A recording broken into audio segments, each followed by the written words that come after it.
Hello welcome back to my YouTube channel. आज second semester MAOD 5 block 1 रो ऊनविंश शताब्दीर ओडिया साहित्यर पृष्ठभूमिर प्रथम एकक नवजागरणर आत्मपरीक्षण प्रश्नावली नहीं कि आसी।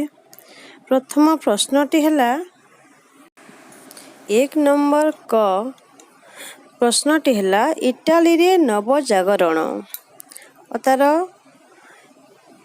उत्तर है यूरोप महादेश रे देखा देथिबा नवजागरण प्रथमे यह आरंभ होइतिला इटाली रे ओ चतुर्दश शताब्दीर शेष भाग रे क्रमे क्रमे यह विकसित होइतिला ओ प्रसारित होई समग्र यूरोप को व्यापी जाइतिला।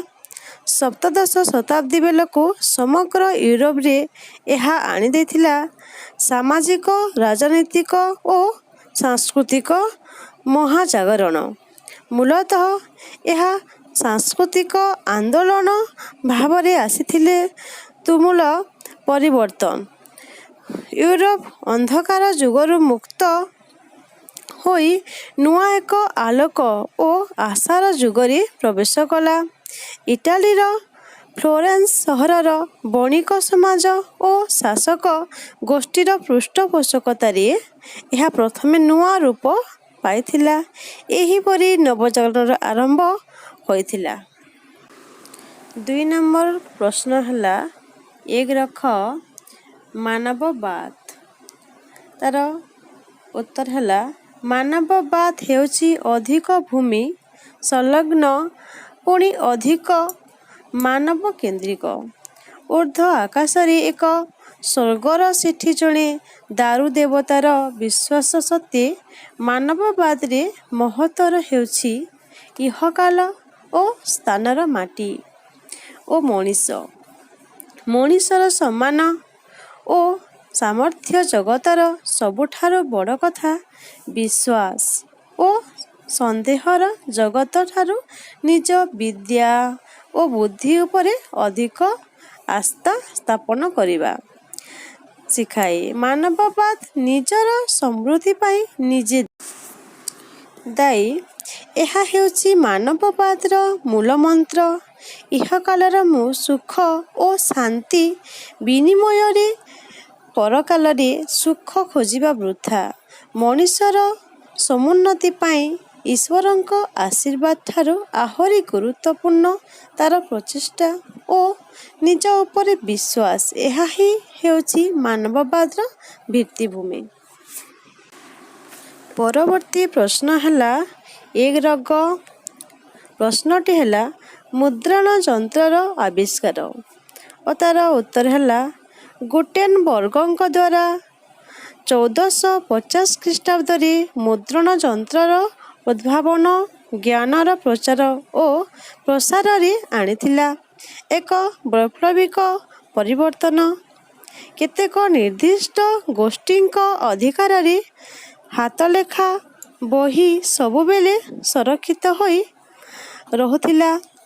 ज्ञान को एही एकाधिपत्य को मुक्त कला मुद्रण यंत्र। ज्ञान उपरे धर्माधीश मानक अधिकार और ज्ञान चर्चा निर्दिष्ट एक गोष्ठीर आधिपत्यर काल शेष हैला। मुद्रण यंत्र ज्ञान को सर्वसाधारण निकटरे बांटिबारे प्रमुख भूमिका ग्रहण कला। नूतन संकल्प नूतन भौगोलिक ज्ञान साधारण मनीषर जीवन बोध को प्रभावित कला। एहीपरि भावरे मुद्रण यंत्रर नवजागरण आनी पारिथिला। परवर्ती प्रश्न है 1 रग सामाजिक आंदोलन और तार उत्तर है इटाली रे सृष्टि होइतिबा नवजागरण धीरे धीरे संपूर्ण यूरोप महादेश रे टपिगला। परवर्ती समय रे यह भारत रे मध्य आधिपत्य विस्तार कला। फलस्वरूप भारत रे मध्य एही नवजागरण धार्मिक सामाजिक क्षेत्र रे व्यापक परिवर्तन आरंभ होला। ଇସଲାମ, ପାର୍ସି ଓ ଶିଖ ଆଦି ଧର୍ମରେ ମଧ୍ୟ ସାମାଜିକ ଓ ଧାର୍ମିକ ସଂସ୍କାର ପାଇଁ ବିଭିନ୍ନ ଆନ୍ଦୋଳନ ଆରମ୍ଭ ହେଲା। ଭାରତୀୟ ପ୍ରାଚୀନ ସଂସ୍କୃତି ଓ ବିଦେଶାଗତ ନୂତନ ସୁଝଙ୍କାର ସମଗ୍ର ଭାରତରେ ଆସ୍ତେ ଆସ୍ତେ ବାଜି ଉଠିଲା। ଜାତି, ଧର୍ମ, ସମାଜ, ସଂସ୍କୃତି ଓ ମଣିଷ ମଣିଷ ମଧ୍ୟରେ ସମ୍ପର୍କର ନୂତନ ଦୃଷ୍ଟି କୋଣରୁ ବିଚାର କରି ବିଭିନ୍ନ ଆନ୍ଦୋଳନର ମୁଣ୍ଡ ଟେକି ଉଠିଲା।